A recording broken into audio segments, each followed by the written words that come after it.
Okay.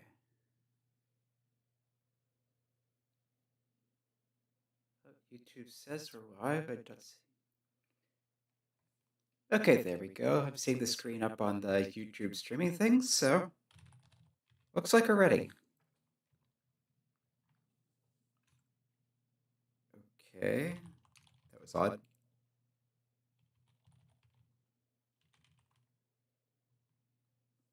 Okay, I did not need to type the .exe earlier, but okay. Anyway, let's get started playing some Jill of the Jungle. This is Arafellon, and I felt like playing this, so here we are. This is one of the earlier games from Epic Mega Games, which is probably better known for things like Unreal Tournament. But they started off on DOS platformers. You'll notice I have the SoundBlaster disabled because when I first played this, I did not have a sound card that supported SoundBlaster compatibility well enough to suit the game. So we have our PC speaker sound effects. We have no digitized music. I tried to get the digitized music with the PC speaker's sound effects, and I couldn't get that to work. It was, if I said no digitized sound, I got no sound at all. So I had to actually turn off the SoundBlaster emulation in DOSBoss. Anyway, we have here Jill of the Jungle, our protagonist. She runs, she jumps, she throws knives, if she finds them, in the level. There are other weapons you can also get. You notice you have a health bar here. You have the level is the level of the game, not the character level. Score is, of course, score. It shows your weapon down in the inventory. It also shows a Jill icon. At this point, that's not significant. There are different forms you can end up in later on in the game, where that does matter. But for now, also you get hints here and there. They tend to be a bit intrusive. Fortunately, you will only see those once. Here's the Epic logo. You jump into that, you get a bunch of 2s. And you can see there's a little area off to the left. You can't get there from here. That's actually part of a different level. Also, there's a Jill thing here in the background. When we get to transformations, touching one of those will turn Jill back into her human form. Yes, you have the knife, you have various enemies, you throw the knife. It takes them out, you get points. Frogs are kind of annoying because they're low to the ground, and your knife throws at head level, which makes it difficult to hit them. So basically you have to either wait for them to come up or be lined up so that they're higher than you. Like there, it landed on that block and was easy to hit. Yeah, the sound effects, though fairly simple, are effective. There we go, got that frog. There's another firebird. And that's dealt with. This one, as you'll see, is low to the ground, so it's difficult to hit. What you can try to do is jump up, and because of the way the knife boomerangs back to you, it can sometimes hit lower things on the rebound. Like that. There's also a hole there between those spikes. As I demonstrated in a previous video where I demoed the game, there's a little passage down there, but there's no apparent point to it, so I'm just going to skip that. And every so often, in the original version of the game, you get these things where it's basically taunting rival game developers. You were mentioning a B. Blaze, otherwise known as Commander Keen. There will be digs at various other companies, various other games, through the course of this. And you can save by pressing S. I'll do that when it's time to quit, probably. Jill of the Jungle can, of course, climb vines. You can, with good timing, jump off of them also, but not high enough to get up there. Okay, so here's a knife for this level. Note that you do start levels unarmed. If the level does not provide you with any weapons, then you are helpless. Here we have giant ants. There's spikes down there. Here we get a second knife. Note that you cannot kill the bees directly. You have to kind of dodge around the clouds and hit the beehive.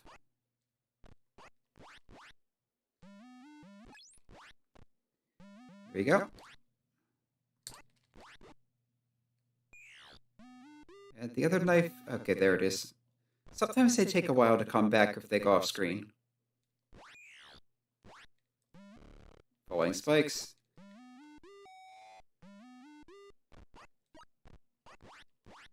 You, of course, do not want to fall in the lava.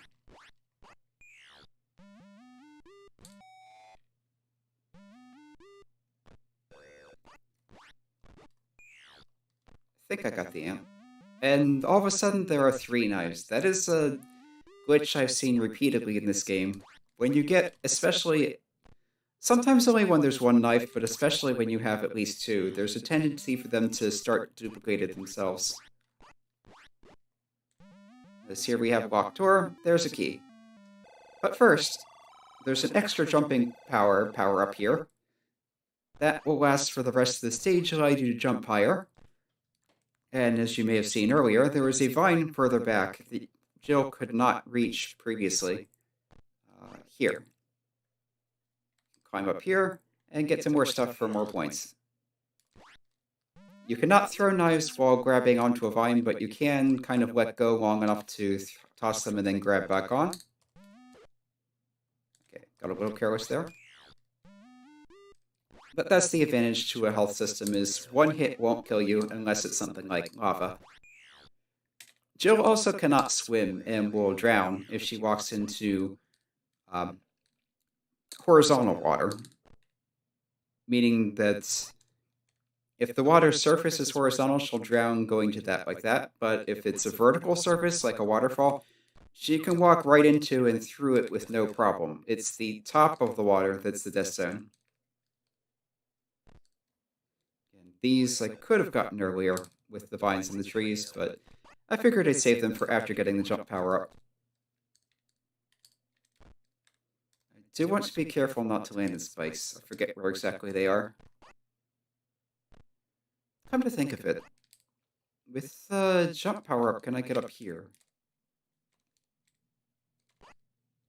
No, it doesn't seem to work off of vines. And presumably there's nothing up there anyway.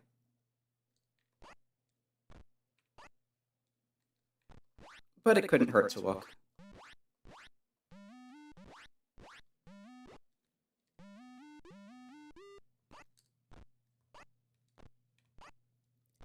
Anyway, the game has 256 color graphics rather than the 16 color graphics that were common at the time. But honestly, it doesn't take advantage of them as well as it could. They like to have fancy gradients and things to kind of show it, but it's really not that noticeable. EGA 16-color games that use those 16 colors effectively can look as good as this. Italy, world-renowned Mario, resigned from position. Mario is giving up because he's not cool enough to stand against Jill's incredible popularity, supposedly. We have a key that will open that. And we need to find 2 gems to enter this dungeon. The gems we can take out of the levels to the hub. And apparently I'm going to this level for now. Here's your other weapon. This is the spinning blade. Unlike the knife, it does not come back to you, but also unlike the knife, you don't need it to come back to you. The only thing is that when you have one of these, you can only have one on screen at a time. If I try to throw another one, it gives that noise.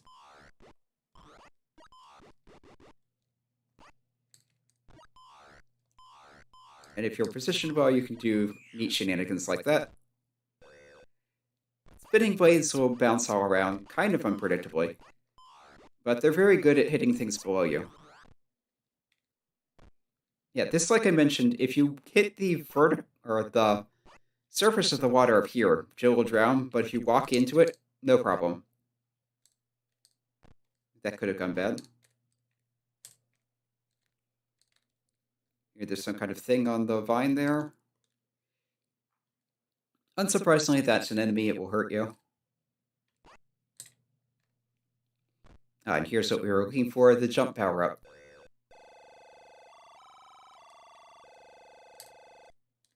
You can transfer from vine to vine pretty easily. Just press left or right, and Jill just hops right over. That could be difficult to deal with a knife, but considering we have the blade instead of the knife on this level, it's not a problem. Let's see, I think I can get up here. Yep. Yeah, have to get to that apple that way. Not that big a deal. But it's an interesting touch and attention to level design. You know, it's probably not necessary, but let's save the game anyway. They did go to the trouble of giving a hint to save. We got these neat eyes in the wall that follow you around. Go up, it says. Which, of course, suggests there's something up there, but first, there's something down here.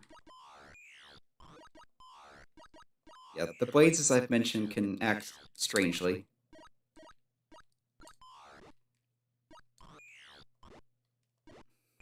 Like that. Yeah, and you can't really squeeze into two-tile gaps when jumping. If you're standing, you can get into them easily enough, but jumping is a whole other matter.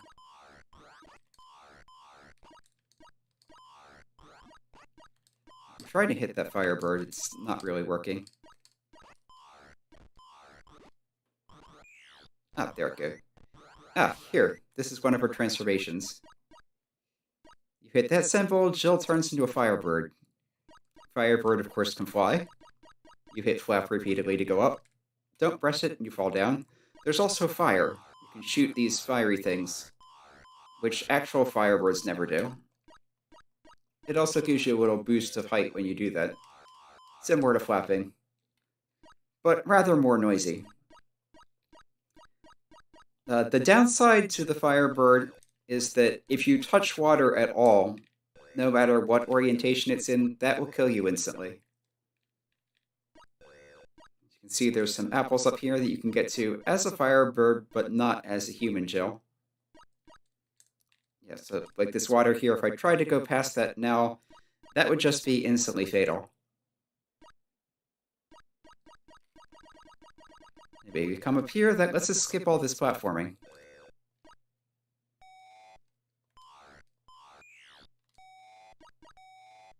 This ball, we get the key. You can, of course, still collect keys as a firebird. These spikes seem to be not falling now. Maybe they just don't fall at all? That one did. Yeah, also as a firebird you can go down through bridges, which is not necessary. Since this bridge disappeared. Ah, and here's this section from the first level. The fire spirals spawn a tile ahead of you, so you can shoot through one-tile barriers like that. Completely pointless here. But it's something you can do. As I mentioned, you can hit the Jill thing to turn back into Jill. But why bother? You just come down here, grab that, and walk right out, no problem. Or fly right out. You will revert back to human Jill on the map. The key from the map that I found earlier stays. The gem that I found in the level also stays, which lets you unlock one of these. But, let's see, that was stage 7? So let's go back to stage 3 first. You don't necessarily have to go through levels in order. Wait for the snake to go under this platform, and then go through here. Yeah, Jill is currently unarmed, but here's a knife.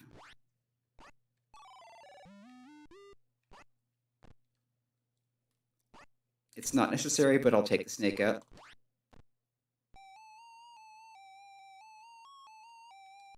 It makes a unique sound when it gets hit, and that's one of the reasons I wanted to use the PC speaker.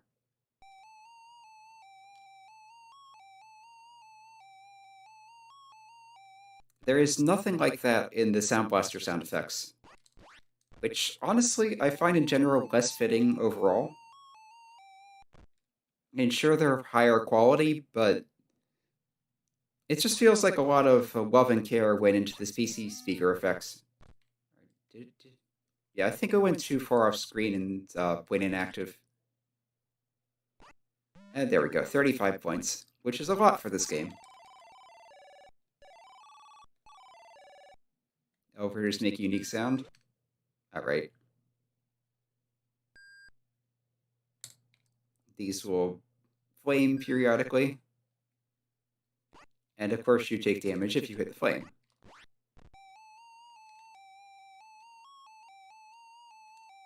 I think you can only damage it once per hit no matter how long it stays in contact. Well, maybe not. There, that's the snake dealt with. Jump over the rock. Little bit of platform timing there. Can you shoot the crabs? I think so. Yep. You could also try to dodge around them, but it's just easier to take them out entirely. Alright, that thing to the right will fall down once you're past it, cutting off the way back. And here we have stages within stages. Stage 4 is within Stage 3, as is Stage 5 over to the left. I think that will fall down, will go back to the left with the key that's in here somewhere. I don't think you can kill the ghosts, and yeah, I lost my knife. That unfortunately can happen. And when you lose your life like that, you just can't get it back. It's stuck in the wall, and there's nothing you can do about it. So a bit of questionable design here.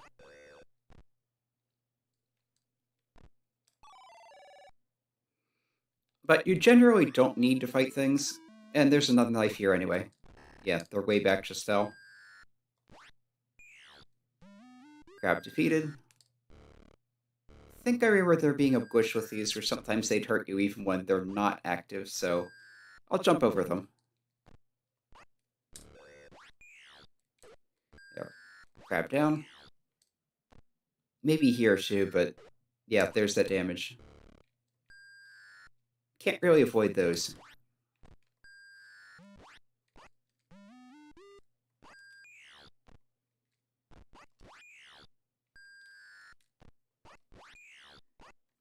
And there's the key. You can jump up here and get to that apple. Wait for this to go.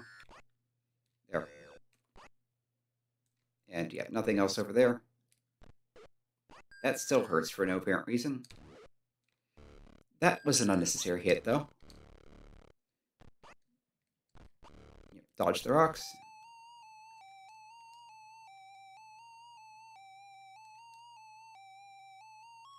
Snake down. Crab down. Yeah, as I've been doing a few times, but not mentioning, Jill can look up and down to scroll the screen. You just press up or down when she's in the neutral position. Or stopped. When you get caught mid-run like this, you can't do the up and down thing. But when you're in a... that view. The 3/4, I guess you'd call it. Or when viewing, looking straight at the screen, then you can. If you just tap left or right, she'll change direction without moving. And there's this thing.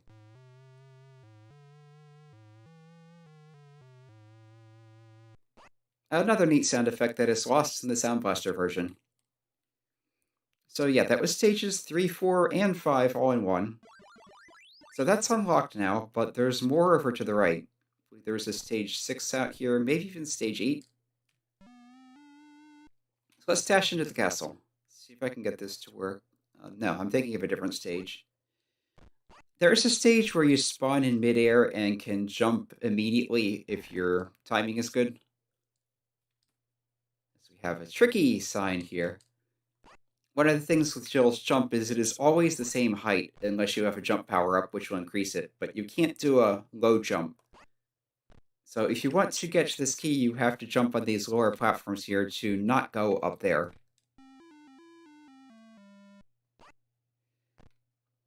kind of tricky. It's not especially so. But yeah, this fell back here, so I need to go up this way. There are several locked doors there, so we need more keys.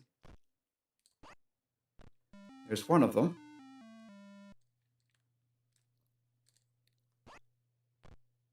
And the other one will be over here somewhere. Looks like you do need to use the key to get back, though. Or maybe not. I think that falls when you stand on a particular Trago tile, and if you manage to avoid that, it won't fall. So if you're careful, you can save a key, although it's not really necessary. There are enough keys to unlock all the doors on the stage. But if you were attempting to do a speed run of the level, that's something you do. Let's try to jump over.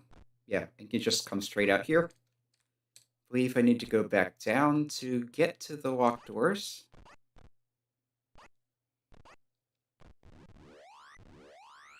And yeah, there's an extra key. And yet another key for the door back to the left. Joe cannot jump high enough to get up on top of these. So we just grab the gem and leave.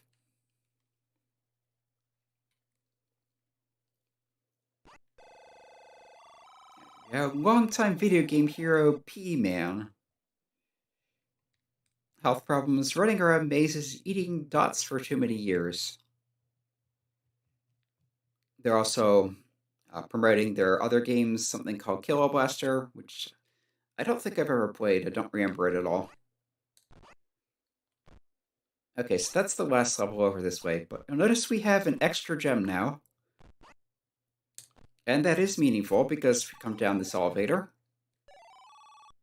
there's some stuff on the wall there. I'm not sure if it means anything. But yeah, that opened this bonus thing here.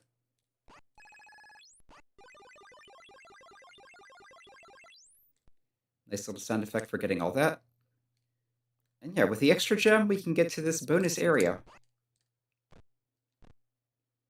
Go through this little maze of vines. I don't know that there's a right or wrong way, it's just a little meandering. If you go half a tile, you can jump between them. Normally you wouldn't do that, but it is something you can do. And over to the left is something conspicuous. We have ourselves a bonus stage, and also a jump power-up. Since this jump power-up is collected on the map level, that will remain on the map level, and keep coming back every time it returns to the map level. But it will not go into individual stages with us, because most items will not come with you in and out of stages. Right, no weapon here, so I have to dodge the crowd. I don't think there's a weapon in the whole stage. Anyway, come over here. You can climb chains as well as vines. I think we showed that in the castle level already. They're functionally the same thing. Okay, and up here is a key. And here we have a switch for the first time. You press up and down to toggle the switch. That removes those platforms that you get back down here. Notice there is a series of jump power-ups there. Which, of course, is the answer to how you're going to get up there.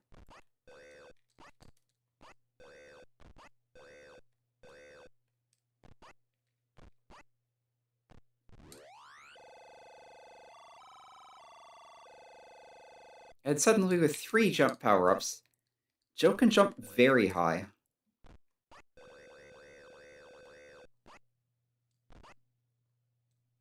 You don't really do much of anything with it in this stage, but it's there.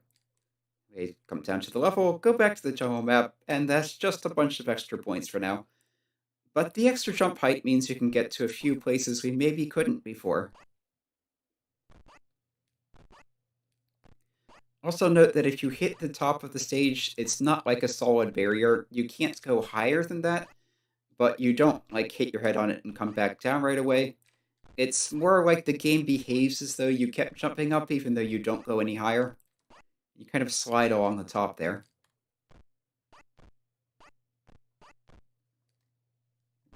Nothing up there. I think there is some extra stuff you can get to with the jump power-up.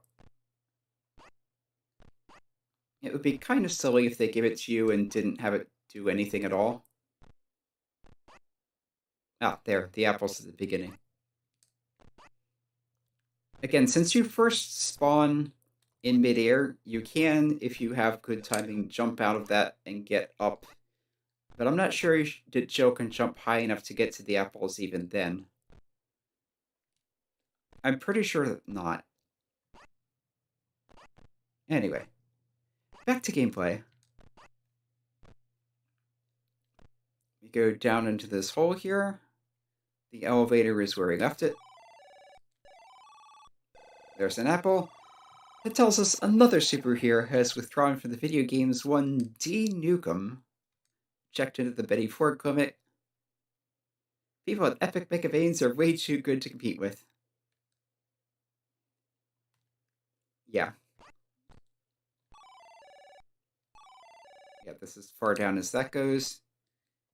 There's another one of these falling walls here after this, or right over this level, which means once we leave the dungeon, we won't be able to come back to the right.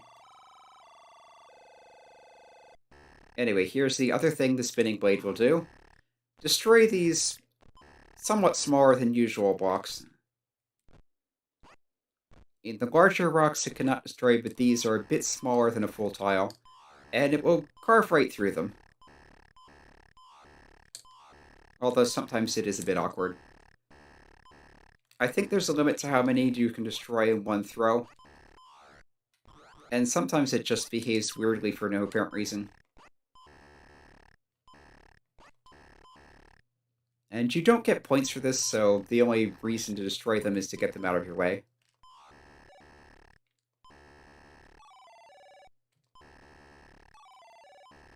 Yeah, riding the lift tends to reset Jill to facing forward.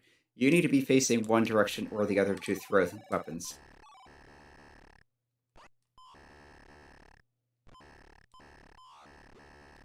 It's a fairly subtle thing that you probably wouldn't even notice from watching.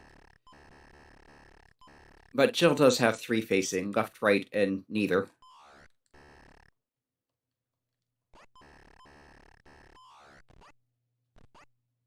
It looks like there's nothing down here, so this is just to get up.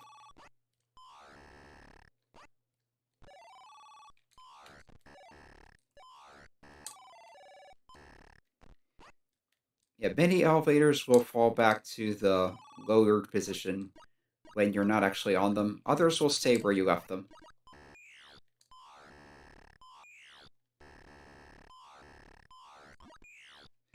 Like you recall the one on the map stage, it just kind of stayed there.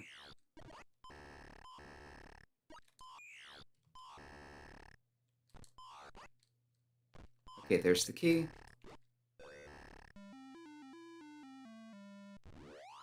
And there we go, through Arg's dungeon. No idea who or what Arg is, but that dungeon is clear. Let's put down another save.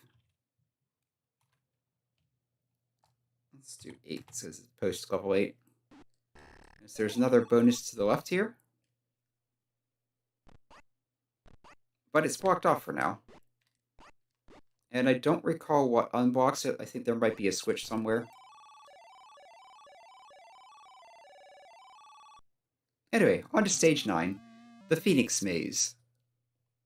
As the name implies, we'll be spending most of the stage as a Firebird.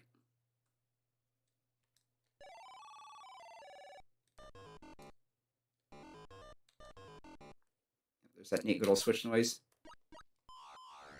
Firebird cannot go through locked doors. This is not like Link's fairy form in the Zelda 2. Yeah, flaming birds do not like to touch water. But you can still shoot your fiery things inside the water, which is a little odd. Fire can destroy ghosts.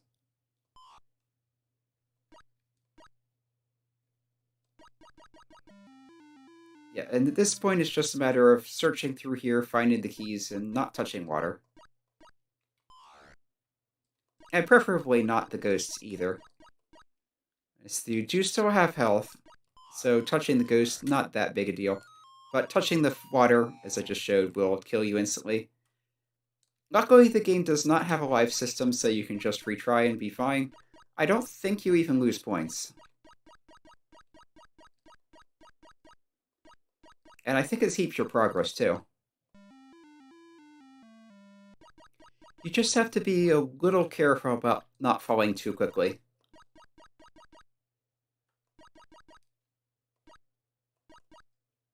There. There's some apples down here, which will collect for points.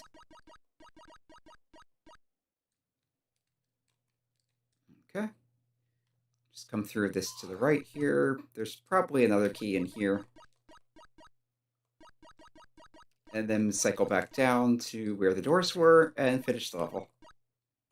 Yep, there's the key.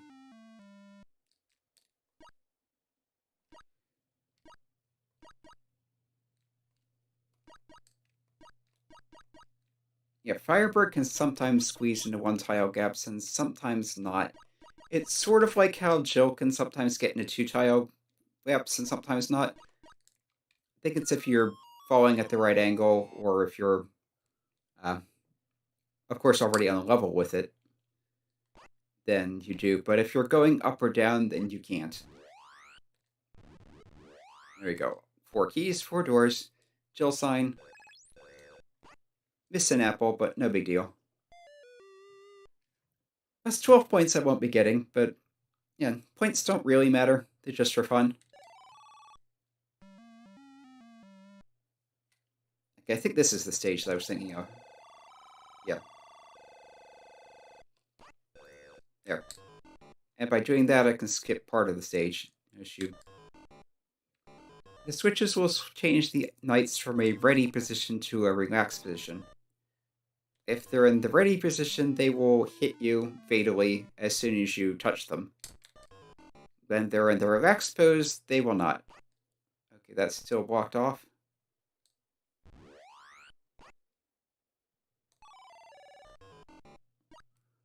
And the first part of the level here is just about disabling these knights so they don't kill you as soon as you pass them. There's a switch puzzle.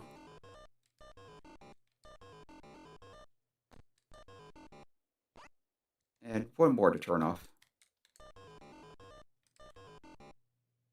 There we go. Simple. And here's another one of these block areas with a spinning blade to go with it. There's keys in here also, which will presumably be necessary.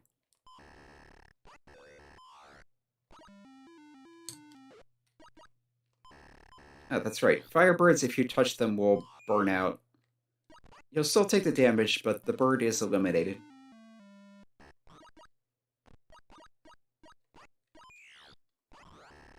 Preferable to shoot them, both for your score and for your health. But if you can take a few hits, you can just run into them and not care.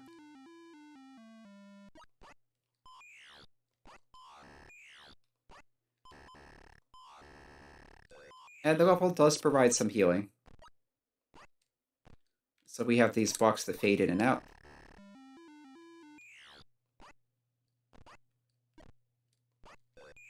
Take out that last Firebird. We should have enough. There we go.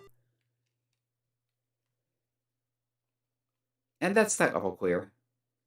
Check if the bonus is cleared yet. I think it clears out after you clear one of those levels.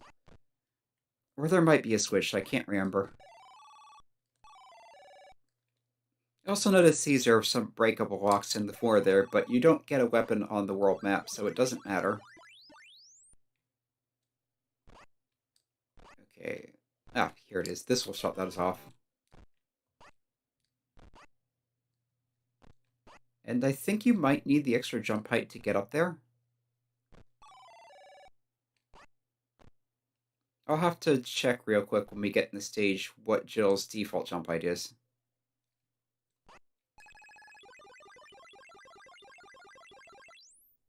TIM 1992. I'm guessing that's Tim Sweeney, I think.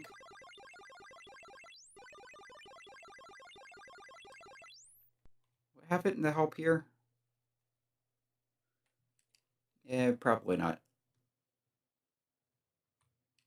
Oh, there we go. Tim Sweeney, creator of Joe.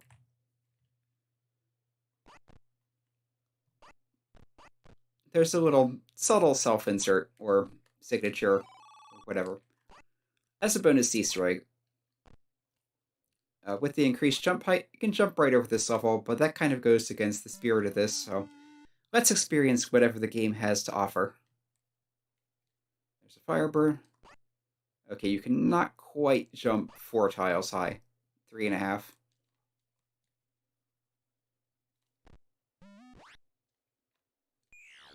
There's a frog. There's that Firebird.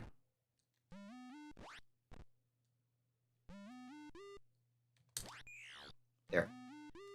Wanted to make sure to take that out before exploring further, just to make sure not to run into it. There's spikes on top of that vine. Don't want to hit those. I can't remember whether spikes are instant death or if they just hurt, but either way, better to avoid them. I think they do kill you instantly.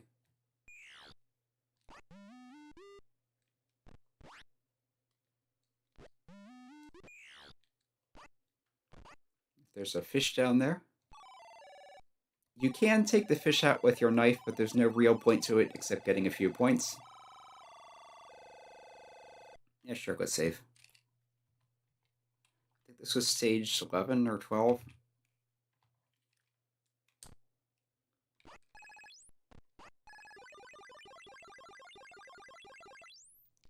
That is a nice little sound effect. Okay, that will put a bridge up here. Yeah, the fish is no threat anyway, because you can't go into the water and survive regardless. But I think I will try to take it out at the end of the stage. Again, you can go straight through waterfalls, no problem. It's just the surface of the water that is dangerous. There we go. Little timing takes out the frog easily. And you need a key.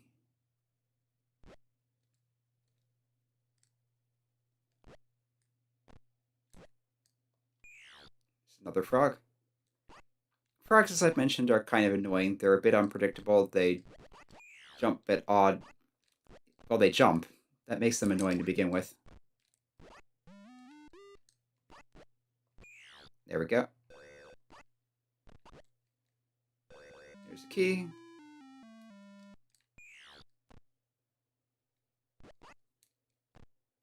And there's my knife. Oh, I was hoping it would hit the frog on the rebound.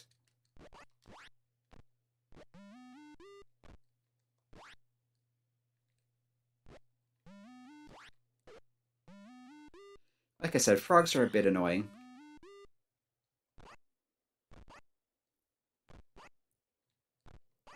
Can usually handle them without much problem, but every so often. Yeah, and you do have a lot of air control, so you can step off a vine, step back onto it, kind of weave back and forth in midair.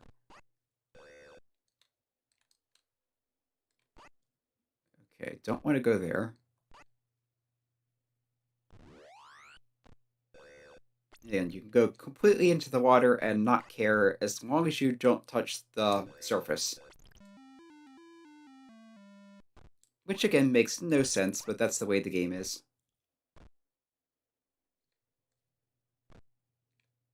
Okay, I'm going to try to take out the fish.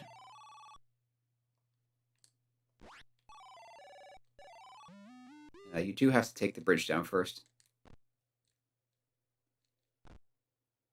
Which means I'm going to want to go through the bottom. So I'm pretty sure Joe cannot jump over the whole lake. We'll just come back up here, flip the switch off. Down the vine. I could do it on the vine side also, but that elevator moves faster.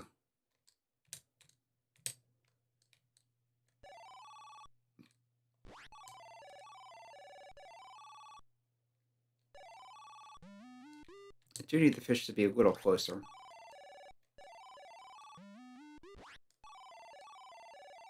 There we go. 7 points. And I even got the knife back. Not that it matters, because the stage is over. As soon as I get back to the beginning and unlock this door, there's the exit. And this is a purely optional level if you have the jump power-up, which you do need to get up here because that's more than 4 tiles. That's a 4-tile jump, and you default jump height is 3.5. Looks like with a jump power-up you get 5.5, so it's probably plus 2 tiles per power-up. Anyway, except for one company, the video game industry collapsed into a pile of rubble. Those people at Epic make such great games that nobody pays attention to us. Yeah, they're... I don't know. It just seems a bit childish. Though Epic has been known for being kind of edgy. So, I suppose it's not that surprising. Let's just save here. Before level 12, so make that 12. And each level has its own little ditty as you go into it. So we have water here again. Since there's a there's a horizontal surface down there, so Jill cannot go down to there. But because this is just a waterfall, she can go across here.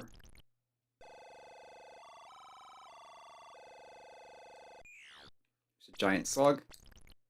There's a Jill icon here, which says we'll be having transformation shenanigans. And this is not always the case. In the first stage, there was a Jill icon near the beginning, but there was no transforming. I'm going to try to take some of the jellyfish out ahead of time.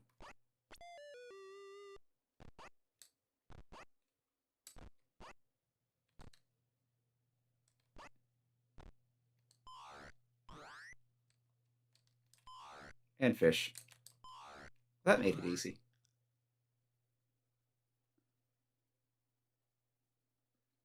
So basically, this is a stage where we'll be spending a lot of time as a fish. I think down there was where the slug and the key were. But there are also some apples, so let's get those too. A bit of a detour. But that's okay, I'm in no rush. Back up the vine.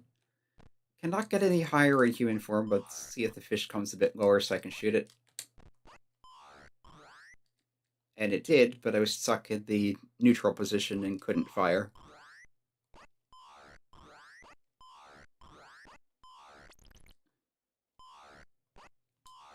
Yeah, you can't jump high enough to do anything useful there.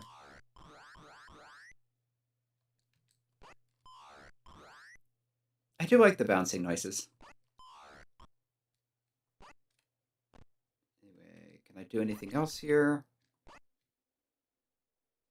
Maybe. Yep, there's one of the gems I need.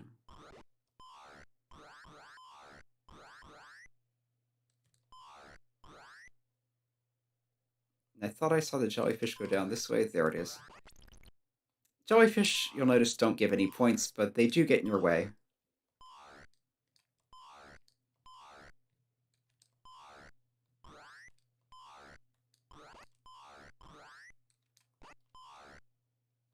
Yeah, I'm not sure I can hit the slug from here. Although, since it does seem to be bouncing off me from the other side...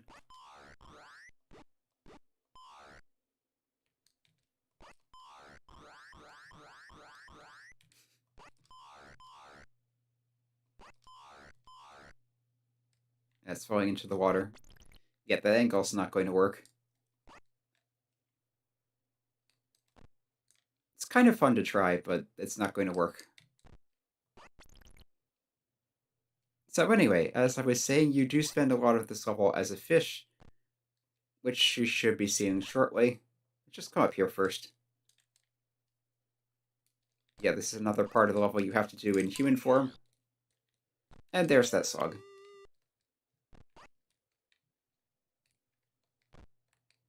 They look weirdly smug. And suddenly Jill is a fish. Fish can swim in water, no problem. And you can shoot a fish foot by pressing Alt or the fire button on your joystick.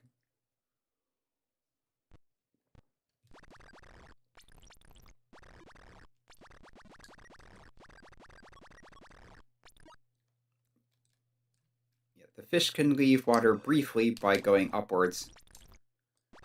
That's interesting. Firebird seems to be immune to fish bullets. Also, it is not affected by the water, which is kind of unfair. As you'll recall, Jill as a Firebird is instantly killed by touching water.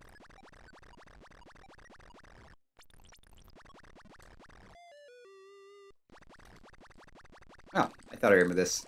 Yeah, there's this spot here where there's the edge of the map, and your fish bullets hit the edge of the map. They just kind of stop there.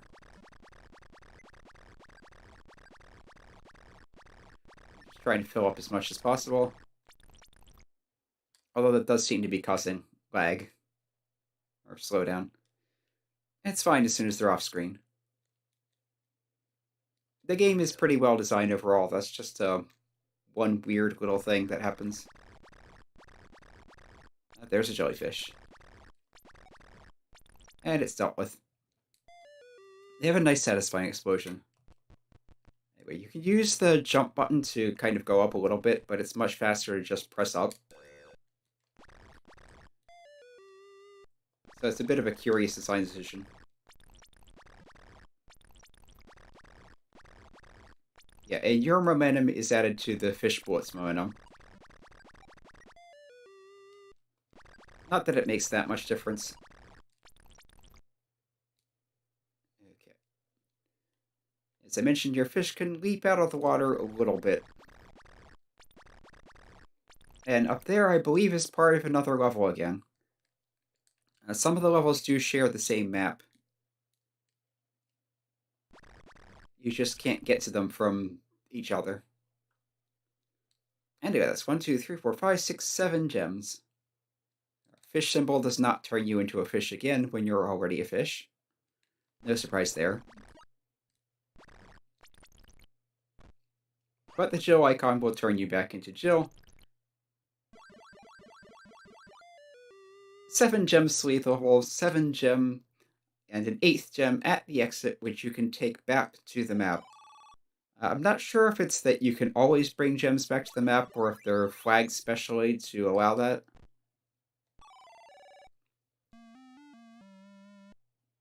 But either way. Yet another puzzle. And there's an M up there, which I think will... yeah, there it goes. It falls. I don't think it actually does anything, but it falls. I have ants here. Cannot fight the ants, because no weapon.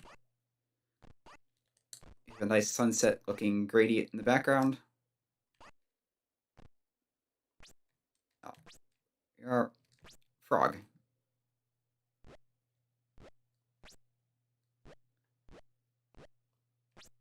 Anyway, frog jumps.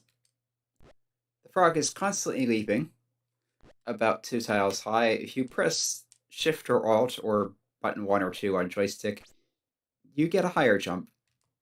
You can just hold that to get it whenever you want. It's kind of like the note blocks in Super Mario World as opposed to the ones in Super Mario 3. So that gives you 4.5 tiles. And it is necessary to get up here. And up here we have a Firebird transformation. And the Firebird can take out the ants. It also fall through the... yeah, these. The one-way platforms.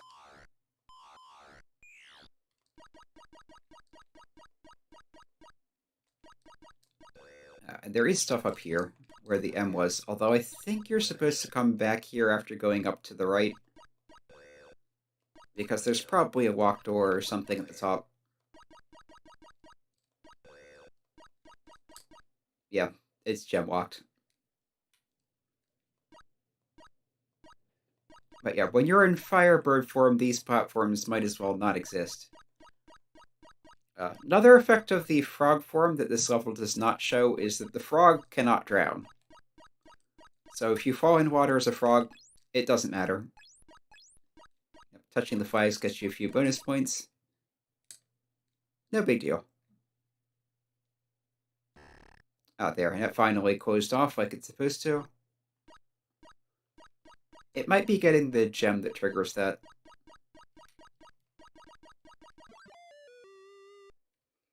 Jill kind of teleports up into the ceiling there and enters the jungle map with the other gem needed to get to the finish. So Jill enters the plateau.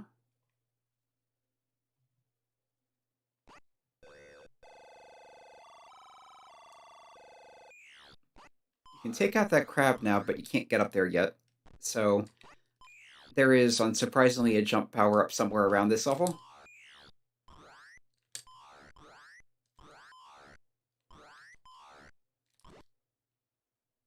And bees are making a nuisance of themselves.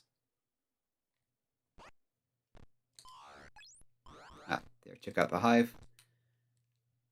The bee swarms will disperse eventually. And with the hive gone, they won't make any more.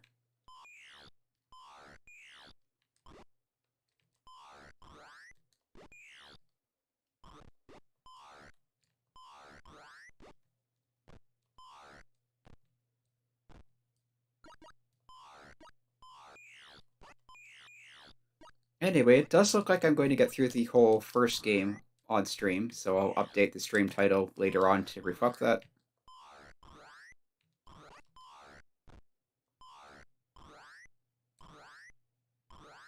Ah, there it goes.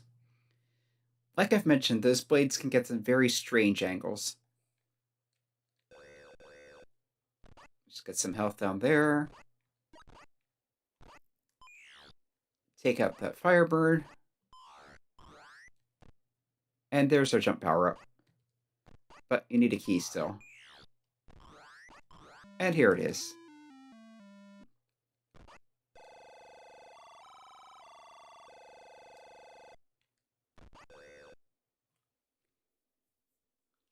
And, okay, that's the ending. I'd forgotten it kind of ends abruptly like this. And then the game plays itself through the ending sequence. There's a new level starting thing there. Firebird. With some weird background.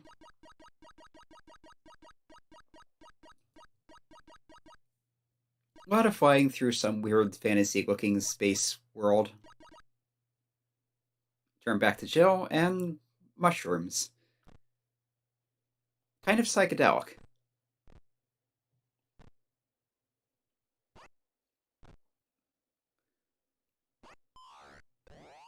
There's an apple, and yeah, 500 miles away, supposedly. Strange and mystical grove of mushrooms. What unspeakable forces of nature lie beyond the grove? Jill goes underground, the sequel, and Jill saves the prince. Volumes 2 and 3. The Land of Eternal Weirdness.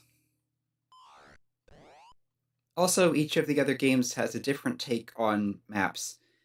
This game, your map level is a standard platforming level like any of the normal stages. Game 2 doesn't have a map, as I recall. And then Game 3, it's a top-down Zelda-style kind of map. Anyway. It occurs to me I never actually showed the story, so here's the story. There's really not much to it. Yeah, Jill the Jungle. Action and puzzle sequences, and... yeah. And the noisemaker. You press buttons on the keyboard, you get noises.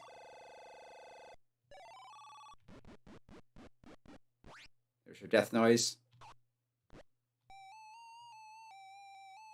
The snakes.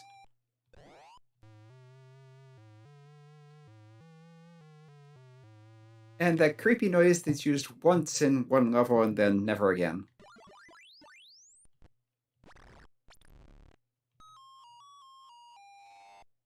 That's an alternate death noise, I think. Yeah, I think this is damage and the other one was drowning.